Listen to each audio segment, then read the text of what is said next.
हर हर महादेव। आप सुन रहे हैं श्री शिव महापुराण कथा पॉडकास्ट, जहां हम शिव तत्व के दिव्य रहस्यों और शास्त्रोक्त ज्ञान को आपके समक्ष सरल, भावपूर्ण और प्रामाणिक रूप में प्रस्तुत करते हैं। आज के इस पावन एपिसोड में हम विद्येश्वर संहिता के 11वें अध्याय का विशद वर्णन लेकर उपस्थित हैं। इस अध्याय में भगवान शिव की उपासना के अत्यंत महत्वपूर्ण पक्ष शिवलिंग की स्थापना और उसकी शास्त्रोक्त पूजा विधि का विस्तार से उल्लेख किया गया है।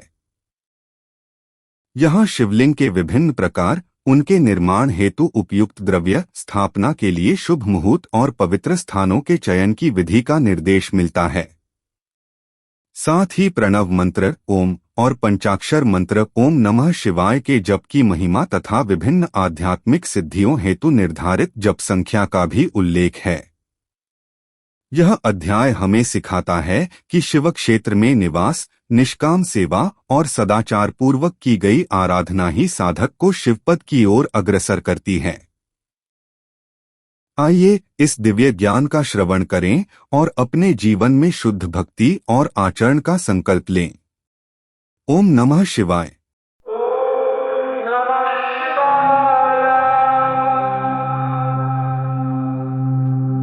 शिव महापुराण की विद्येश्वर संहिता से आज हम एक बहुत ही दिलचस्प विषय पर चर्चा करने जा रहे हैं। इसकी शुरुआत होती है ऋषियों के एक बहुत ही बुनियादी सवाल से कि अगर कोई भगवान शिव की उपासना करना चाहे तो शिवलिंग की स्थापना कैसे करनी चाहिए, उसके क्या नियम है और पूजा का सही तरीका, जगह और समय, ये सब क्या है। बिल्कुल। और ये सवाल देखने में जितने सरल लगते हैं ना, इनके जवाब हमें कर्म, आस्था और दर्शन की उतनी ही गहरी परतों मिले जाते हैं। हाँ, मतलब ये सिर्फ एक विधि नहीं है कि बस मूर्ति स्थापित कर दी। नहीं, बिल्कुल नहीं। ये तो उससे कहीं ज्यादा गहरा है। ये बताता है कि कैसे एक प्रतीक के माध्यम से कोई भी पूरी सृष्टि से जुड़ सकता है। अच्छा, तो चलिए इस पूरी प्रक्रिया के हर पहलू को एक एक करके समझते हैं। ठीक है। तो सबसे पहले अगर किसी को शिवलिंग स्थापित करना हो तो शुरुआत कहाँ से होगी? मतलब क्या कोई भी कहीं भी स्थापना कर सकता है? ग्रंथ में जगह और वो मटेरियल को लेकर क्या निर्देश दिए गए हैं? क्या है कि ग्रंथ इस बारे में बहुत साफ है।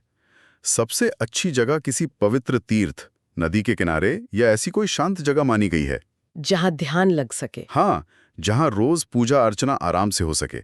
और सबसे रोचक बात यह है कि शिवलिंग किसी भी चीज से बनाया जा सकता है। किसी भी चीज से? हाँ, मिट्टी, धातु, पत्थर, यहां तक कि पानी से भी। यह पूरी तरह बनाने वाले की श्रद्धा और सुविधा पर निर्भर करता है। ये तो बहुत दिलचस्प है। पर क्या इसके आकार या प्रकार को लेकर भी कोई नियम है?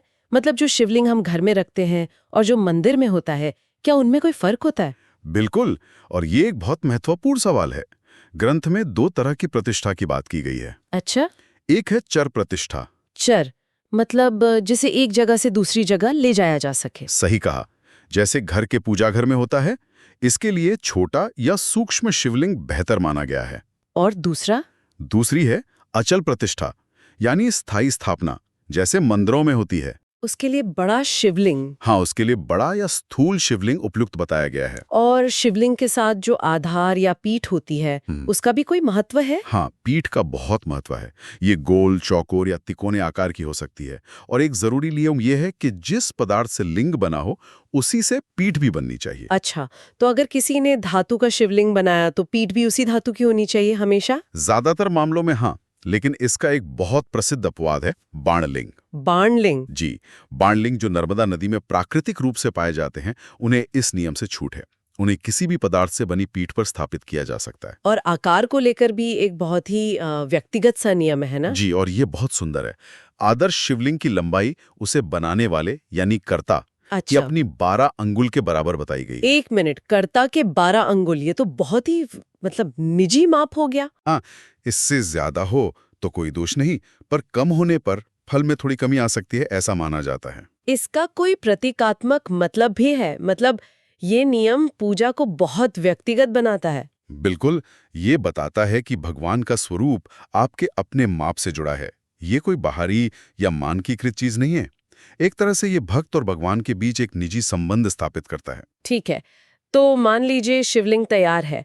अब इसे स्थापित करने की विधि क्या है? मैं अंदाजा लगा सकती हूँ कि ये सिर्फ जमीन में एक पत्थर गाड़ देने जैसा तो बिल्कुल नहीं होगा। बिल्कुल नहीं, ये एक बहुत विस्तृत और भव्य अनुष्ठान है। सबसे पहले शिल्प शास्त्र के नियमों के हिसाब से एक सुंदर और मजबूत मंदिर बनाने का विधान है, जिसे विमान कहा गया है। सही। इसका गर्भगृह बिल्कुल साफ सुथरा दर्पण जैसा होना चाहिए। फिर जिस गड्ढे में स्थापना करनी है उसमें सिर्फ पत्थर नहीं बल्कि नवरत्न और दूसरी पवित्र चीजें वैदिक मंत्रों के साथ डाली जाती हैं। नवरत्न मतलब नीलम, पन्ना, मोती, ये सब, इनका क्या उद्देश्य है?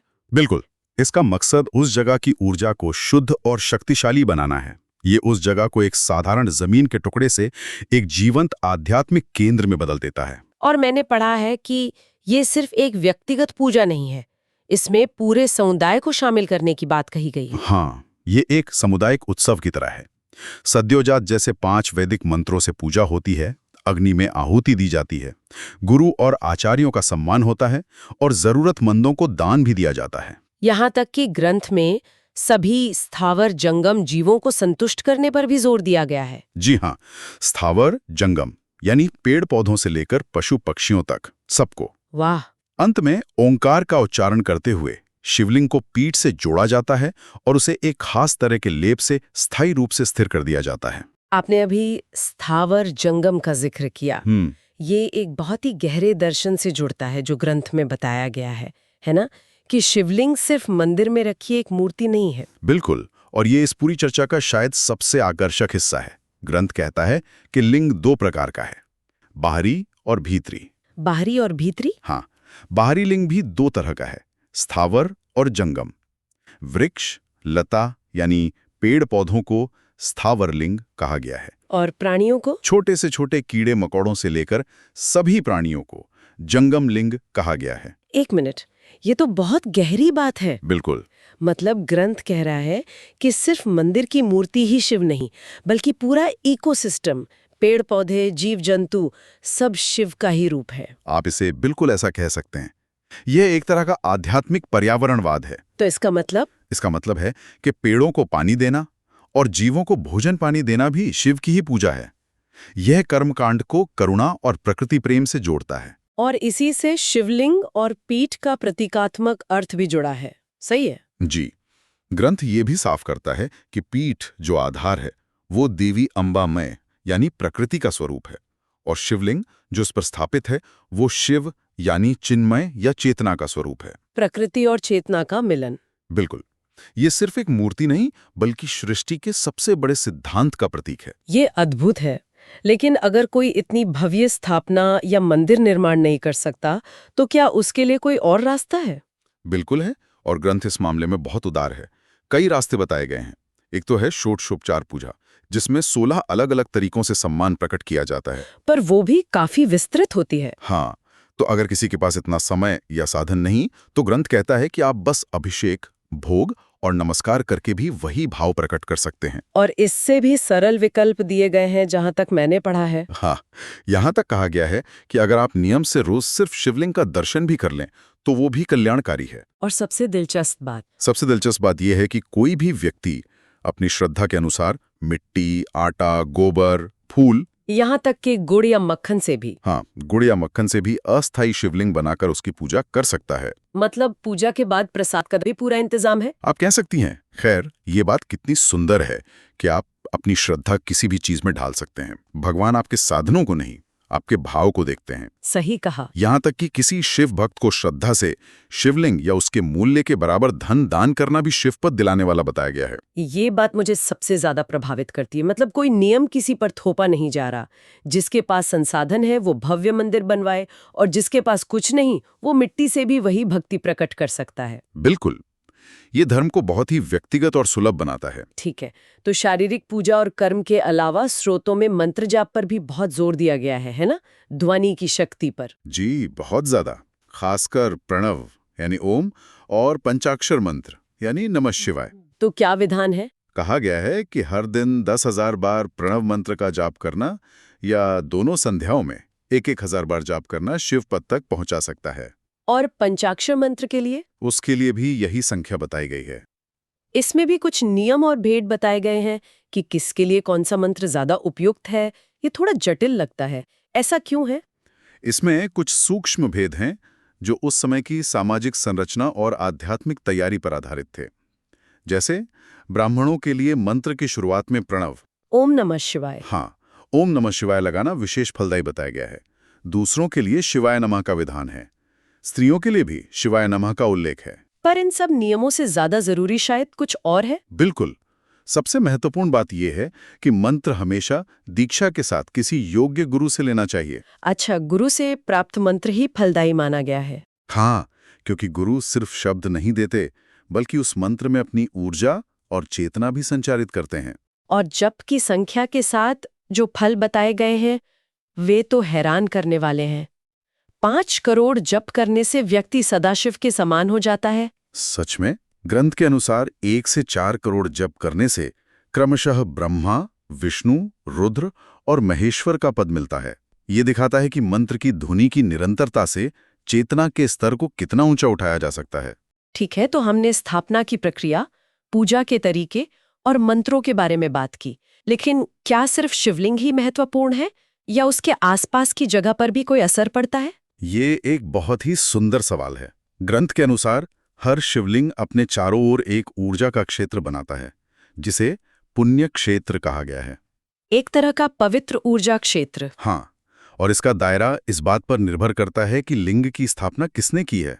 अच्छा, तो ये कैसे काम करता है? देखिए, अगर किसी मनुष्य ने लिंग स्थापित किया है तो उसके चारों ओर 100 हाथ तक का क्षेत्र पुण्य माना जाता है। और अगर किसी ऋषि या देवता ने की हो? तो ये दायरा बढ़कर 1000 हाथ हो जाता है, और स्वयंभुलिंग जो स्वयं प्रकट हुआ है उसके चारों ओर 4000 हाथ यानी कई किलोमीटर तक का क्षेत्र परम पुण्य माना गया है। तो इसका मतलब ये हुआ कि ऐसे क्षेत्र में रहना या कोई धार्मिक कार्य करना ज्यादा फलदायी होगा। बिल्कुल। ग्रंथ कहता है कि ऐसे क्षेत्र में रहना, स्नान करना, दान देना या पितरों का श्राद्ध करना सीधे शिव पद दिलाता है। जैसे स्थान का महत्व है, वैसे ही समय का भी पूजा के फल से गहरा संबंध बताया गया है ना? हाँ, दिन के अलग अलग पहरों में की गई पूजा का उद्देश्य और फल भी अलग अलग होता है। जैसे कि सुबह सुबह की गई पूजा नित्य कर्म के रूप में होती है। दोपहर में की गई पूजा ज्यादातर सकाम होती है, मतलब किसी विशेष इच्छा की पूर्ति के लिए। और शाम की पूजा? शाम के समय की गई पूजा मन की शांति के लिए होती है। और रात्रि के समय का क्या विशेष महत्व है? उसका जिक्र बार बार आता है। रात्रि का समय सबसे विशेष बताया गया है। रात के बीच के 2 प्रहर, जिसे निशीत काल कहते हैं, उस समय की गई शिव पूजा को अभीष्ट सिद्धि देने वाली माना जाता है। मतलब मन की हर इच्छा पूरी करने वाला। हाँ, शायद इसलिए क्योंकि उस समय बाहरी दुनिया का शोर और भटकाव सबसे कम होता है और ध्यान लगाना सबसे आसान होता है। तो अगर हम इस पूरी चर्चा का सार निकालें तो ये साफ है कि शिव तक पहुंचने का कोई एक कठोर या एकलौता मार्ग नहीं है। यही इस पूरी शिक्षा की सबसे खूबसूरत बात है। एक भव्य मंदिर बनाने से लेकर मन में चुपचाप मंत्र जपने तक, या किसी पौधे को पानी देने तक, या किसी जीव को भोजन देने तक। हाँ, हर स्तर पर हर व्यक्ति के लिए एक रास्ता मौजूद है। यहाँ साधनों और कर्मकांड से ज्यादा श्रद्धा और नियत का महत्व है। और अंत में ग्रंथ एक बहुत महत्वपूर्ण बात कहता है जो आज के समय में भी उतनी ही प्रासंगिक है। हाँ, वो ये कि कलयुग में कर्म से ही फल मिलता है, खासकर तब जब कर्म करने वाला व्यक्ति सदाचारी हो और पाप करने से डरता हो। ये तो पूरी चर्चा को एक नैतिक आधार दे देता है। बिल्कुल। ये सिर्फ रस्मों और पूजा पाठ की बात नहीं है, ये आपके आचरण, आपके चरित्र की बात है। ये वाकई सोचने पर मजबूर करता है। सारे अनुष्ठानों और मंत्रों से परे हमारा रोजमर्रा का आचरण और हमारी नियत हमारे आध्यात्मिक मार्ग को कैसे आकार देती है, ये एक ऐसा सवाल है जिसका जवाब शायद हर किसी को अपने भीतर ही खोजना होगा। सही कहा। दिलचस्प बात यह है कि ऋषियों का अगला प्रश्न शिव के अलग अलग पुण्य क्षेत्रों के बारे में था, जो एक नई और विस्तृत चर्चा की शुरुआत करता है। लेकिन उस पर विचार फिर कभी करेंगे।